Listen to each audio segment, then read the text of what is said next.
Hey Cardinal fans, and welcome to Cardinals Game Day, your home for the latest UIW football reviews, news, and previews. My name is Chris Reyes. And my name is Rory. Chris, we were on the road in Abilene this weekend, and although we didn't come out with the W we wanted, there were some noticeable areas of improvement. Definitely. I was very much improved with the number of defensive players.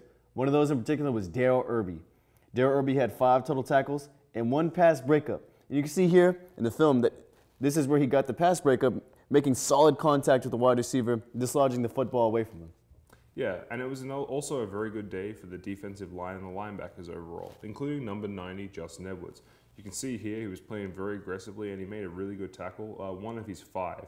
But also Peyton Giebler, 8 total tackles, Nick Ginn, 3 total tackles, 1 sack.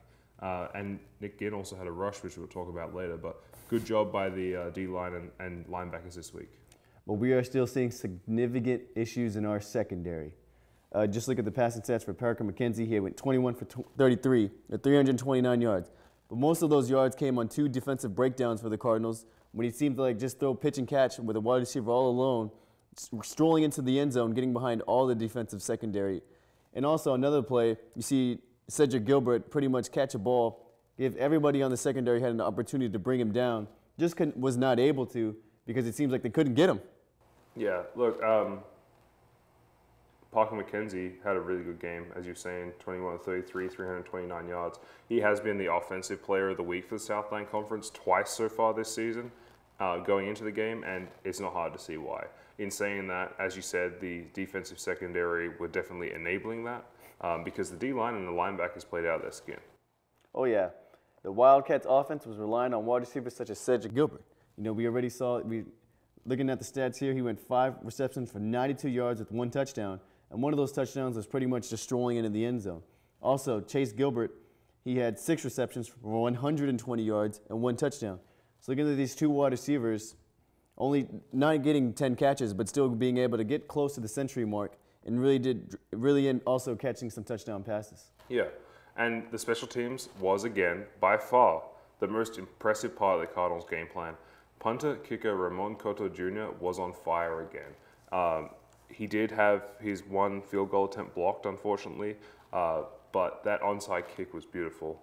He lined up and he made the kick, and I could not see any difference until the kick was made. And clearly, the Abilene Christian Wildcats couldn't either because he was able to recover the football himself. Exactly. There was nobody around him. And also, the Cardinals ran a great fake punt, but the snap went straight to team captain Nick Ginn. The play was good for 23 yards, which is a great result for him personally. But still a little frustrating that was the Cardinals' longest rush of the day.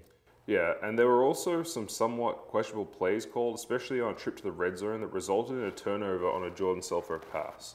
We were really close to the goal line, but it seemed as though not everyone was on the same page, and it was a stark reminder of our absentee offense.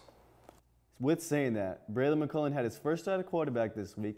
It looked dangerous, but just couldn't seem to connect on a pass. You're looking here at Braylon McCullum's stats. He went 8 for 24 with 73 yards. On some of these throws, he was making the right reads, but he just seemed like he was a little too antsy to make the throw, and he really was throwing them a little inaccurately, overthrowing some wide receivers. Just needs to put a little bit more air underneath the ball and really trust his wide receivers.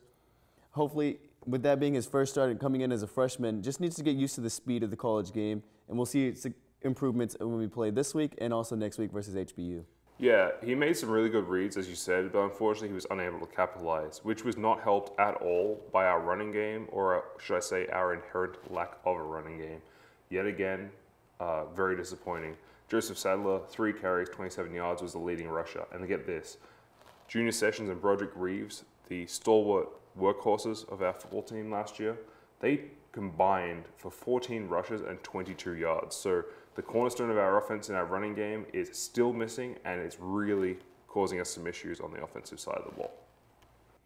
But the Cardinals did manage to make 9 first downs against Abilene, statistics that I would imagine would need to improve significantly if we're going to compete this weekend with the Southeastern Lousisana Lions. Of course, the Lions were previously ranked number 4 in the FCS, but they did take a tumble down the rankings to number 11 this week after they lost to Southeastern Missouri State this past weekend.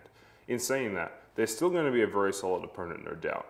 And don't forget, they're picked to be the potential conference winners in the preseason poll, picked to defend their championship from last year also. Regardless of the result this weekend, there is no denying that they'll be a very good team, and UIW will need to exceed their current playing standards if they want to win the game. In saying that, if our defensive line and linebackers play the way they did against Abilene, we'll at least have an opportunity to cause an upset. Of course, we'll also need a complete revitalization of our anemic running game for this to work. Also, McCollum made some good reads, as we said, but is going to have to hit a lot more of his targets a lot more frequently because going 8 of 24 will just not cut it this week. That's the beauty of college football. Any team can win on any given day, and that's why I love it. But yes, as you said, it's going to take a huge effort, an explosive improvement in a number of potential areas to compete with the Lions. In saying that, Cardinal fans, we need your support. Get down to the game at Galen Tom Benson Stadium this Saturday for the 6 p.m. kickoff, and let's help the team get their first win of the season.